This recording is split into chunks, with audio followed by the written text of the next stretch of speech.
আপনারা এই বিভৎস ঘটনা যারা যে কুৎসিত মানুষগুলো করেছে তাদের তাদের বিচার করতে হবে আপনাদের, যারা সরকার চালাচ্ছেন। তাই আমি বলতে চাই আমাদের হিন্দু মা বোন ধর্ষিত হয়েছে, এর দৃষ্টান্তমূলক শাস্তি হওয়া দরকার। আমি বলতে চাই ওই ঢাকার খিলক্ষেতে যে মন্দিরটা দুর্গা মন্দির ভেঙে দেওয়া হয়েছে, ওই মন্দিরের জায়গা কাদের আপনারা জানেন। ওখানে বিএমপির অফিস আছে, ওখানে মসজিদ আছে, অন্যান্য অফিস আছে, কোনোটি ভাঙ্গা হলো না। হিন্দুর উপরে টার্গেট করে কেন হিন্দু মন্দির ভাঙ্গা হলো? জায়গাটা তো হিন্দুদেরই। তাই আমি বলতে চাই এই মন্দির অতি সত্ত্বে এই মন্দির সরকারের দৃষ্টি আকর্ষণ করে বলতে চাই এই মন্দির যেন পুনর্নির্মাণের জন্য আমি অনুরোধ করছি। তাই নির্বাচন আসলে এবং নির্বাচন কেন্দ্র করে বাংলাদেশের সনাতনীদের উপর যে ধরনের নির্যাতন নিপীড়ন নেমে আসে সেই পরিস্থিতির উপর দাঁড়িয়ে আজকে আমরা একটি স্থানে এসে দাঁড়িয়েছি। আমরা বাংলাদেশের সর্বস্তরের সনাতনী সম্প্রদায় আমরা আজ ঐক্যবদ্ধ।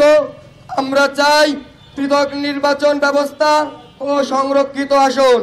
আমরা চাই না কোনো দলকে আর ভোট দিতে, না আমরা বিগত কোনো দলকে ভোট দিতে। আমরা চাই পৃথক নির্বাচন ব্যবস্থা বা পেয়ার সিস্টেম নির্বাচন, তাহলেই আমাদের চিরস্থায়ী সমাধান হবে।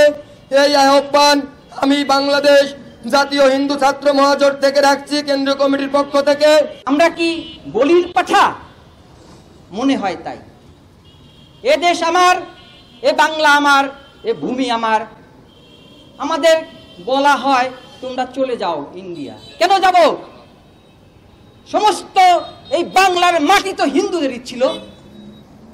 শুধু ধর্ম প্রচারের মাধ্যমে হিন্দুদের থেকে যারা চলে গেছে অন্য ধর্মে, তারা মুসলমান কেউ হিন্দু, এই তো।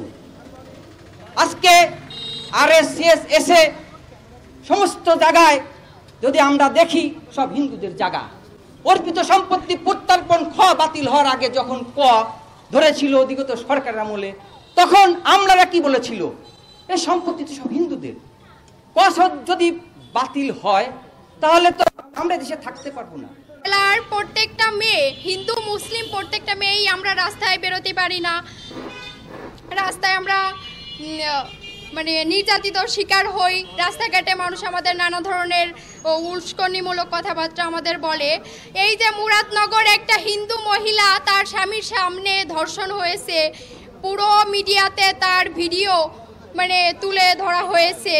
এই যে খিলক্ষেত আমাদের যে হিন্দুদের মন্দির বুলডোজার দিয়ে ভেঙেছে, আমরা এসবের প্রতিবাদ চাই। আর আমরা চাই যে আমাদের হিন্দুদের মানে সংরক্ষিত আসনের প্রয়োজন, কারণ আমরা হিন্দুরা ভোট দিয়ে আমরা ভোট কেন্দ্র থেকে বেরোনোর আগেই আমাদের ওইখানেই নির্যাতিত হতে হয়। আমার ছেলে রাস্তায় বেরোতে পারে না, আমার মেয়ে স্কুল থেকে বাড়িতে আসতে পারবে না, ধর্ষিত হবে। আর আমি বাবার সামনে মেয়ে ধর্ষণ হবে, মায়ের সামনে মেয়ে ধর্ষণ হবে, মায়ের সামনে মা বাপের সামনে আজ ছেলেদের মারবে, আমরা তার প্রতিবাদ করতে পারবো না। এই দেশ কি আমাদের নয়? আমরা কি এদেশের কিছুই না? আমরা কি বাংলাদেশের বনবিড়াল এবং সিরিগালের না বাস করবো? আমাদের মন্দির ভাঙে, আমাদের মন্দির ভেঙে আমাদের দোষ দেবে। আমরা বলে নিজেদের মন্দির নিজেরা ভাঙি, আমাদের নিজের মূর্তি আমরা বলে নিজেরাই ভেঙে ফেলি, এবং আমাদের মেয়েদের ধর্ষণ করে তারা বলে যে আমাদের মেয়েদের আমরা নিজেরাই দর্শন করি, আমাদের ছেলেদের আমরা নিজেরাই মারি, আমাদের জমিগুলো লুট করে নিয়ে যায় অবৈধভাবে, আমাদের বাড়ি এসে যা ইচ্ছে তাই ভাবে আমার বাড়ি দখল করে নেয়। আমরা তার প্রতিবাদ করতে পারিনি।